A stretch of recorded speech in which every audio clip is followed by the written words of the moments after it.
For the longest time, I thought if I just tried harder, I could manage the chaos.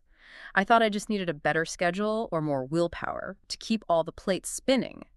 But the truth was, my life was completely unmanageable and all those plates were crashing to the floor. That's exactly where David found himself in Psalm 40. He writes, "My sins have overtaken me, and I cannot see." That blind, overwhelmed feeling is the direct result of us trying to run the show. Action 4 is about finally surrendering. We have to admit that we are out of control and entirely powerless to fix it on our own. It sounds terrifying to admit that out loud, but that honest admission is the exact place where our hope finally begins. Welcome in, friend. Grab a cup of coffee and pull up a chair. We're just so glad you're here with us today at the Crosstalk Cafe. Yeah, there's always an open seat right here for you at this table. There really is. And today we have a very specific mission. We are taking all these lessons we've been working through in our recovery journey, and we're holding them up to the absolute truth found in the Word of God. Bridging that gap, the gap between what we feel on the inside and what is actually tangibly happening on the outside. Exactly. We are finally wrapping up Principle 1 today, which means we're bringing those first 3 action steps to their ultimate logical conclusion. Right. Because we spent weeks discussing all this, facing the pain, stepping down from the throne, and, admitting our limitations. But, knowing you have limitations on a theoretical level is very different from looking at the sheer, undeniable reality of the mess you've created. Oh, it's completely different. Yeah, so today is about Action 4. We are finally looking at the results of our own attempts at control. We're talking about what it actually takes to admit our lives have become completely unmanageable. It's really the necessary bridge between internal philosophy and external reality. Anyone can sit in a quiet room and admit they have character flaws, right? Right, that's the easy part. Well, easier part. Yeah, exactly. Yeah. But it is an entirely different endeavor to stand in the middle of your actual life, look at the fractured relationships, the empty bank accounts, or, the broken promises, and finally say, my way is not working. It takes a totally different level of honesty. It does. The first 3 steps of this principle, they're all internal adjustments. Facing the pain, stepping off the throne, admitting we're limited, they are vital, absolutely, but they are preliminary. Preliminary, I like that word for it. Because Action 4 demands that we look at the external harvest of that internal rebellion. We are moving from the realm of theory right into the realm of absolute, undeniable consequences. I think we really need to spend some real time on that transition too, because it's incredibly jarring. Oh, yeah. It's a shock to the system. Let's trace the path that got us here, just to give it some context. When we first talked about facing the pain, we established that human beings are remarkably adept at avoidance. We're professionals at it, really. We really are. We construct these massive, elaborate lives designed specifically to avoid touching the tender places in our history. We stay busy, we medicate, we perform, all just to keep the pain at bay. Right. And the mechanism we use to maintain that avoidance is what we discussed in Step 2, the throne. We place ourselves right in the seat of supreme authority in our own lives. Dictating all the terms. Yes. Dictating the terms, trying to orchestrate every single outcome so that we never, ever have to feel vulnerable again. Precisely. And the logic of the ego there is actually very straightforward. It tells us, if I am in control, I am safe. Which feels so true in the moment. It feels incredibly true. The ego says, if I can orchestrate the behaviors of my spouse, or manage the perceptions of my coworkers, or completely control the trajectory of my finances, then I can insulate myself. I can insulate myself from the unpredictability of pain. Yeah. The throne is not just a symbol of arrogance, It is a mechanism of perceived self-preservation. That is such a huge distinction. It's not just about wanting to be the boss. It's about wanting to be safe. Exactly. But the fatal flaw in that logic is what we confronted in Step 3, our limitations. We simply do not possess the foresight, the wisdom, or the power to sustain that level of sovereignty. No, we don't. We are finite creatures trying to execute an infinite job description. And that brings us directly into the friction of Action 4. Right, because we are sitting on a throne we shouldn't occupy, trying to orchestrate a universe we didn't create. And because of those limitations, the entire structure is it's beginning to buckle. Your plates are crashing to the floor, just like you said at the start. But here is the paradox I want us to really explore today. Even as the structure collapses all around us, we fiercely defend the illusion that we are still managing. Oh, we defend it to the bitter end. We do. Why do we equate simply, surviving the day with actually managing our lives? We do it because the alternative is to face the collapse of our entire identity.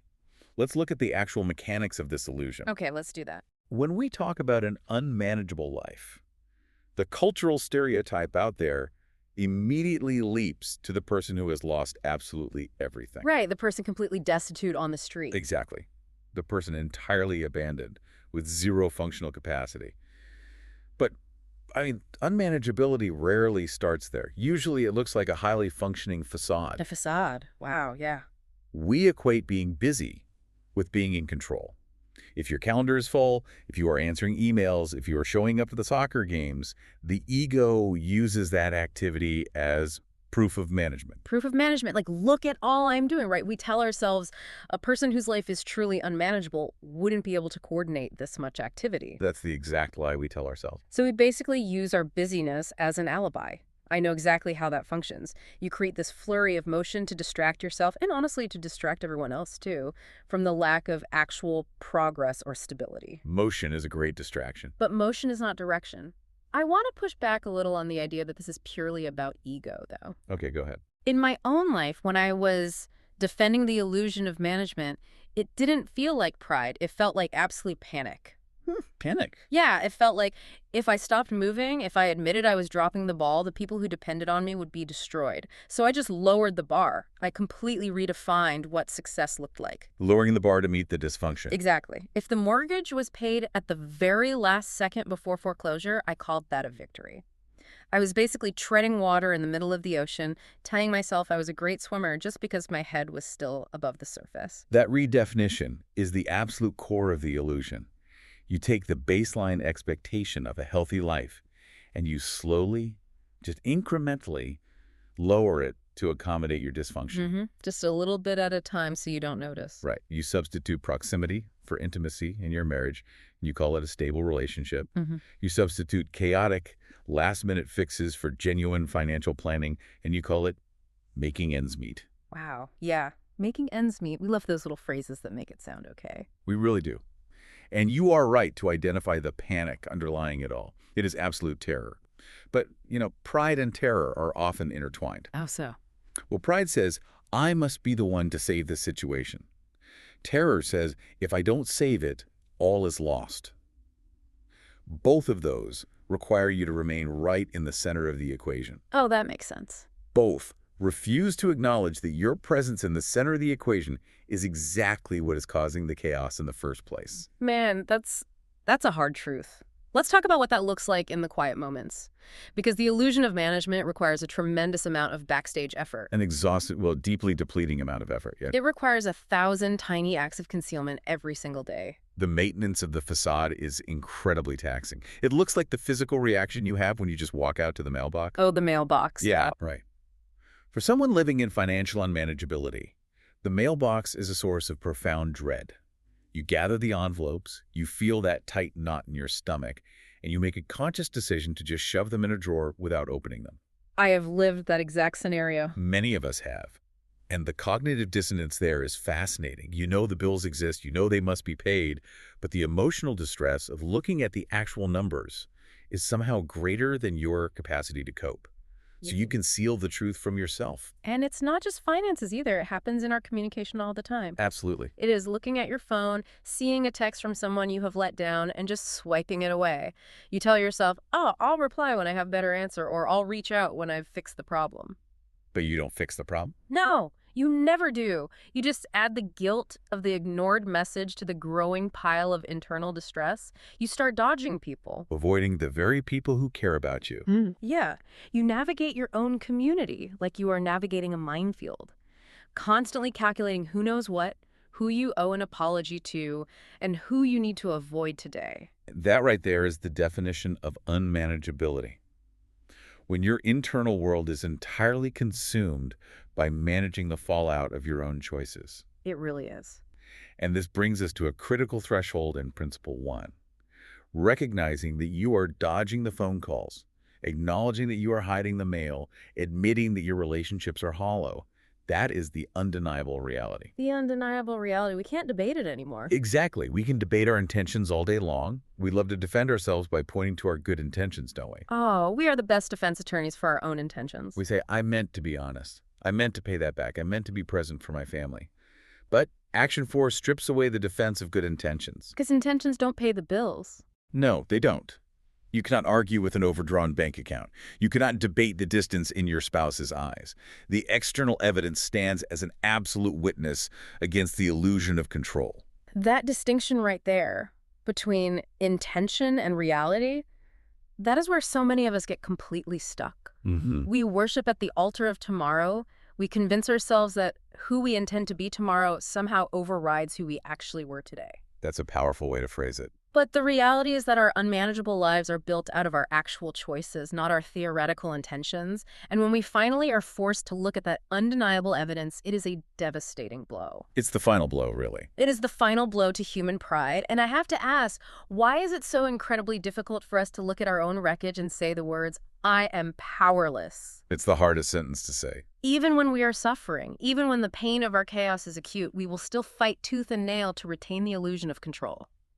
What is happening in the human spirit that makes surrender so abhorrent to us? It really goes back to our core identity and how we assign our own value.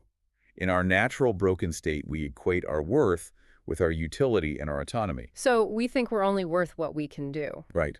We believe we are valuable because we can fix things, provide things, and orchestrate outcomes. We are conditioned to believe that self-sufficiency is the highest virtue a person can have. Which is completely contrary to surrender. Exactly. So when you are asked to admit unmanageability, the ego does not interpret that as a simple change in strategy. The ego interprets it as an execution. Wow, an execution. To say, I am completely out of control feels synonymous with saying I am entirely worthless. The pride recoils from that admission because it feels like a total annihilation of the self. I really, really want to emphasize that point. It feels like annihilation. That is exactly why people will ride a sinking ship all the way to the bottom of the ocean. Bailing water with a teaspoon. Yes, bailing water with a teaspoon. Rather than sending up a flare and admitting they cannot save the vessel, we would rather drown in our own self-made chaos than endure the humiliation of being rescued. It's tragic, but it's true. That is the absolute insanity of pride. We prefer the familiar pain of our own dysfunction over the unknown vulnerability of surrender. And that insanity is why looking at the Word of God is so crucial here. We need a perspective outside of our own distorted logic. Because our logic got us into this mess. Exactly. If we rely on our own reasoning, we will justify the chaos until the very end. The Word of God cuts through the justifications. It provides us with a mirror that reflects the unvarnished truth. Not just of our circumstances, but of who we are. Yes, of our nature. It shows us that this struggle, this desperate, failing attempt to manage the unmanageable, it is not a modern phenomenon. It is the timeless human condition when we are separated from the design of the Creator. This is exactly why we turn to the life of David, specifically in Psalm chapter 40. David is just such a compelling figure for this exact conversation. He really is the perfect example. Because if anyone had the illusion of management perfected, it was David. I mean, he was a king. He had authority, wealth, military might, and public adoration. He had every single resource available to construct and defend the ultimate facade. And yet, when he stepped off the path, when he tried to orchestrate his life through his own power and his own hidden compromises, the entire structure collapsed inward. It fell apart completely. In Psalm 40, verse 12, we get this incredible window into his profound realization of unmanageability. Let's look closely at the language he uses there, because it perfectly maps onto the reality we're discussing today. He begins by saying, "Troubles without number surround me." Troubles without number. You need to pause on that specific phrasing. He is not describing an isolated incident. He is not talking about a single bad day or a solitary mistake. He is describing a state of existence where the consequences have multiplied completely beyond his ability to track them. The compounding interest of poor choices. That's exactly what it is. That is the hallmark of an unmanageable life. It is never just one problem. It is the cascading effect of trying to hide the first problem. Right. The cover-up is always worse. You make a compromise at work. To cover the compromise, you tell a lie. The lie causes stress, which you bring home. The stress at home leads to a fractured relationship with your spouse. And it just keeps going. It does. The fractured relationship drives you to seek comfort in a secret habit. The secret habit drains your finances. Suddenly, you aren't just dealing with a compromise at work anymore, you are surrounded. Surrounded on all sides. You are entirely boxed in by a dozen different crises, all of which stem from that initial refusal to live in the light and surrender control. The word surround implies that there is no escape route. Everywhere David turns his head, he faces a consequence of his own making. He looks left, there's a problem. He looks right, there's another one. If he looks to his family, there is brokenness. If you look to his kingdom, there is turmoil. If he looks in the mirror, there is deep guilt. He is trapped in a prison where he was both the architect and the builder. Architect and builder, wow. And because the troubles are without number, he can no longer utilize his old management strategies. You can perhaps manage 2 or 3 spinning plates. You cannot manage 1,000. The sheer volume defeats the illusion of control entirely. And then he makes a statement that I find to be one of the most psychologically and spiritually profound observations in the entire Word of God. He says, "My sins have overtaken me, and I cannot see." I cannot see. Such a powerful phrase. I really want to explore this concept of blindness. He is not talking about physical cataracts here. He is describing a specific type of disorientation that occurs when we are swallowed by our own unmanageability. What does it mean that he cannot see? It means his internal compass has completely failed. When you are caught in that frantic cycle of maintaining an unmanageable life, your perspective distorts. You lose the ability to accurately assess reality. We just can't see what's true anymore. We see this all the time. A person will be standing in the absolute wreckage of their life, their spouse is left, their career's in jeopardy, and they will look you right in the eye and say, "It's really not that bad. I just need to tweak a few things." Oh, the tweaks. Always just a small adjustment away from fixing it. Right. And that is not just stubbornness. It is profound blindness. They literally cannot see the devastation around them. The pride has erected a wall so thick that the truth just cannot penetrate it. It reminds me of walking into a really thick fog. At first, you think you know the way. Right, you recognize a tree, or you think you know the slope of the ground. Right, you feel confident initially. But soon, every direction looks exactly the same. The whiteout is complete. And your internal sense of direction, the thing you've relied on your whole life, it begins to lie to you. It completely deceives you. You feel absolutely certain you are walking straight towards safety, but in reality, you are wandering in a circle, entirely lost in a condition of your own making. Your physical senses are completely deceiving you. The only way to survive is to stop trusting what you feel and start trusting an outside guide. That is a phenomenal way to understand it. Unmanageability is that thick fog. Our feelings tell us, I've got this, I can manage this, I'm walking in the right direction. But the absolute truth of our external consequences, the broken trust, the isolation, the pain we cause others, that is the undeniable reality screaming that we are lost. When David says, "I cannot see," he is finally admitting that his internal senses are lying to him. He is acknowledging his disorientation in the fog. He's finally stopping. Yes, he is looking at the undeniable reality of his life and realizing that his perception of control was a complete fabrication. He can no longer see a way out using his own intellect. He cannot see how to repair the damage. He cannot even clearly see the depth of his own motives anymore. He is utterly lost. Utterly lost in a condition of his own making. And this is what we mean when we talk about hitting rock bottom. The culture out there treats rock bottom as a physical destination. The loss of the house, the loss of the job, the dramatic public failure. But that's not really what it is. No, rock bottom is not a circumstance, it is a realization. Rock bottom is the exact moment of this profound blindness. The moment of clarity within the blindness, ironically. It is the terrifying, inescapable clarity that you are completely enveloped in your own chaos, overwhelmed by the sheer volume of your missteps, and you have absolutely no idea which way is up. It is the moment the ego finally breaks under the weight of the undeniable truth. And that breaking point is excruciating, which leads directly into the second half of verse 12.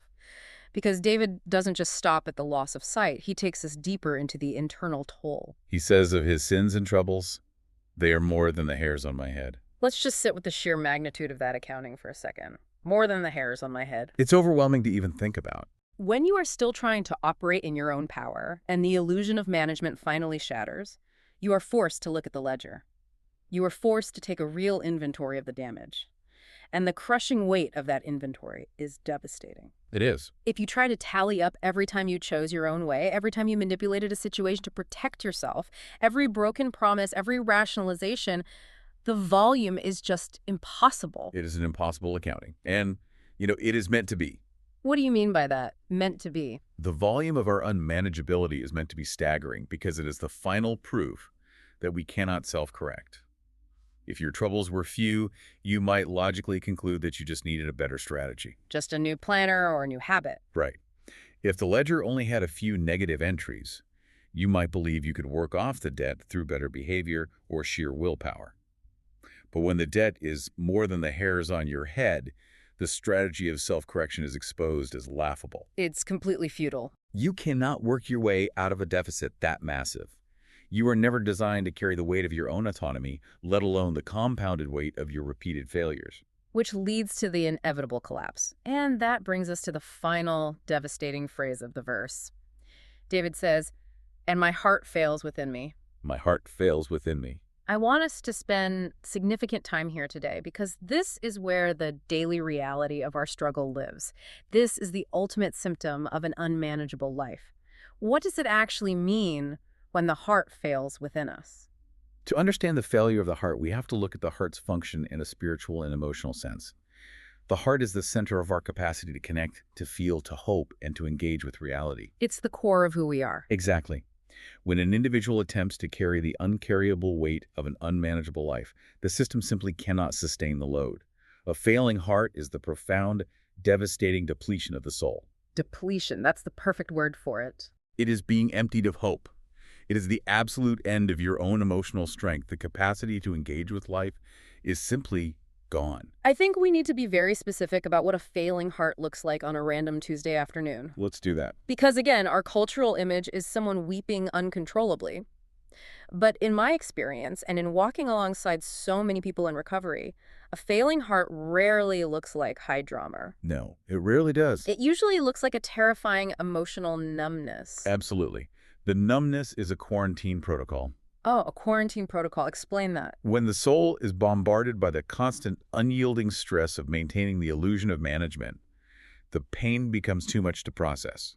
The cognitive dissonance of living a lie, the fear of discovery, the guilt of the damage caused, it is overwhelming. Right, it's just too much incoming data. So the system does what any overloaded system does. It starts shutting down non-essential functions to preserve a failing core. It shuts off the valves of emotion to prevent a total psychological collapse. It is walking through your own house like a ghost. You can watch your children playing in the yard. You can see the sunshine. You can know intellectually that it is a beautiful moment, but you feel absolutely nothing. There is a pane of soundproof glass between you and the rest of the world. The soundproof glass analogy is so accurate. You lose the capacity to feel true joy. You lose the ability to be genuinely present with the people who love you. And eventually, you even lose the capacity to feel sorrow. You don't cry, you just stare. You just stare. You become completely hollow. You are functioning mechanically, going through the motions of your routine, but the animating life force has completely seized up. That hollowness is the ultimate indicator that our way is not working. It is the final, flashing warning light. When you feel nothing at all. When you are numb to your own life, you have reached the apex of unmanageability. Because what is the point of preserving an illusion if you are dead inside while maintaining it? There is no point. The failing heart is the tragic destination of self-reliance. You sought control to protect yourself from pain, and you ended up protecting yourself from life itself. I want to ask a clarifying question here because someone listening right now might be feeling a heavy sense of weariness, and I want to make sure we are diagnosing this correctly. Okay, what's the distinction? How do we know the difference between a temporary season of profound discouragement, like a rough month at work, a situational depression, the normal heaviness of a difficult life event, and the specific failure of the heart that David is describing as the result of unmanageability? That's a vital question. How do we differentiate between being knocked down by circumstances and being broken by our own rebellion? That distinction is paramount. Let's look at temporary discouragement first.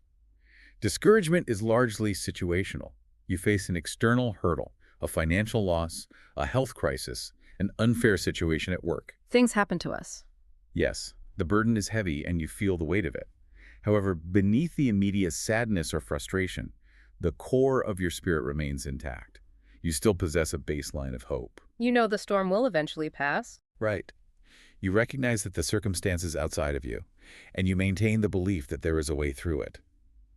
You can still experience moments of genuine connection, a laugh with a friend, a moment of peace, even while a storm is raging around you. The weather is terrible, but the foundation of the house is secure. So situational discouragement is basically an attack on the perimeter, but the center holds. Precisely. But the failure of the heart caused by an unmanageable life is systemic. It is an internal collapse. It is a pervasive, lingering emptiness that does not evaporate when circumstances improve. That's terrifying. You could receive a massive bonus at work, the conflict could resolve, the external pressure could completely lift, and your heart would still feel entirely hollow. Wow. True heart failure in this context is accompanied by the grim realization that you are the common denominator in your own misery. It is the deep, inescapable knowledge that your very operating system is flawed. That's the difference right there. Discouragement says, this is a really hard situation, and I need help getting through it. A failing heart says, I am completely out of answers. My strength is a myth, my way of living is destructive, and I am powerless to fix myself. That is the turning point. Moving from my circumstances are hard to my life is unmanageable. It is the shift from blaming the weather to realizing the foundation itself is entirely compromised. And having explored the depth of that reality, the blindness, the multiplying troubles, the failing heart, it brings us to a moment where we really need to pause the analysis. We do. We need to stop talking about David, we need to stop talking in the abstract, and we need to speak directly into the life of the person sitting here at the table with us right now. We want to ask you a direct, deeply personal question. And we ask this with the utmost reverence for wherever you are sitting right now. Can you relate to Psalms chapter 40, verse 12? How? We want to give this question room to breathe today. Don't rush past it. Let it sit with you. Don't let the ego immediately throw up a defense. Take a moment right now and look at the undeniable reality of your life. Are there troubles without number surrounding you? Are you caught in that web of your own making where one compromise has birthed a dozen more crises? Have your attempts to control everything, your hidden choices, your refusal to surrender, have they overtaken you? Do you recognize that spatial disorientation? Are you flying blind in a thick cloud of your own making, unable to see the way out and perhaps unable to even clearly see the damage being done to the people who love you? And most importantly, honestly ask yourself, is your heart failing within you? Do you feel that profound systemic depletion? Are you living behind that soundproof glass, emotionally numb, walking through the mechanics of your day while spiritually drained to the absolute bottom of the well? We encourage you to look at your own undeniable evidence today, and we plead with you to look at it without shame. Shame is the absolute enemy of this process. It really is. Shame will demand that you keep hiding the evidence. Shame will whisper that you are uniquely defective, that your unmanageability is worse than anyone else's, and that if anyone truly knew the volume of your ledger, you would be entirely cast out. But looking around this table right now, looking at the two of us, you are in a company of people who have sat exactly where you are sitting. We have looked at our own impossible ledgers. We have felt our own hearts fail. Answering this question honestly, admitting the undeniable reality of your powerlessness is not an act of self-condemnation. It is an act of profound diagnosis. You cannot apply the cure until you have accurately diagnosed the disease. And that leads us to the most beautiful, counterintuitive paradox of this entire journey. This terrifying admission, saying out loud to yourself and to God, I'm completely powerless, my life is entirely unmanageable, and my heart is failing. That admission is actually the best news possible. I know it sounds absurd to claim that admitting total defeat is good news, but it is the absolute truth. It really is. Why is this admission the pivot point of everything? Because when you finally stop defending your pride, when you lay down your weapons and admit you are out of control, you immediately stop fighting a losing battle. Think about the sheer volume of energy it takes to maintain the illusion of management. All your mental, emotional, and spiritual calories are burned just keeping the facade from crumbling. You are completely consumed by the maintenance of the lie. But the moment you surrender, the moment you let the plates crash to the floor and step back, all of that energy is suddenly freed up. It's an incredible relief. You are no longer acting as the defense attorney for your own dysfunction. The truth, no matter how ugly the external evidence might be, instantly sets you free from the crushing burden of pretending. Surrender is dropping your end of a heavy rope in a tug-of-war you were never, ever equipped to win. Yes, you fall backward into the mud. Yes, it is humbling, but the excruciating strain on your hands is instantly gone. The strain is gone. The unwinnable fight is over. And this is the great deception we have to counter today. The enemy of your soul desperately wants you to believe that action 4 is the end of the road. He wants you to stay in the mud. He wants you to believe that looking at your undeniable evidence and admitting your powerlessness means your life is over, that you are simply a failure. But that is a lie designed to keep you on the throne. This admission is not a dead end. It is not a wall. It is a doorway. It is the open door that leads directly into Principle 2. We are clearly signaling the transition here. Principle 1, culminating in this incredibly difficult fourth action step, has been entirely about emptying our hands. You have to empty them. You simply cannot receive a gift if your fists are white-knuckled and tightly clenched around your own illusion of control. We had to empty our hands of our pride, our self-reliance, our justifications, and our failing management strategies. Only then, with open, empty hands, can we reach out for the grace that actually possesses the power to heal. That is the promise of what is coming next. In Principle 2, we transition from gazing at our own profound powerlessness to looking at the limitless power that can restore us. We step out of the blinding disorientation and into the light of absolute truth. But the sequence is non-negotiable. You can't skip ahead. You cannot bypass action 4 to get to the comfort of Principle 2. You cannot ask the Lord to heal and restore a life that you are still secretly trying to control. You have to bring the entire unmanageable mess into the light. David understood this sequence perfectly. After he lays out the undeniable evidence in verse 12, after he admits his blindness and his failing heart, the very next verse, Psalm 40, verse 13, is a raw cry for rescue. Be pleased to save me, Lord. Come quickly, Lord, to help me. But he could only make that genuine, desperate cry for salvation after he had fully surrendered his own attempts at management. He had to hit the absolute bottom before he was positioned to look up. And that is the exact invitation standing open for you today. If you are sitting there at this table listening to this conversation, and the undeniable reality is settling in that your life is unmanageable, we want you to know with absolute certainty that there is incredible, transformative hope waiting for you just on the other side of surrender. But you do not have to walk through that door alone. In fact, you were never meant to. The isolation of trying to fix yourself is part of the sickness itself. Healing does not happen in a vacuum. No, it doesn't. Healing happens in community.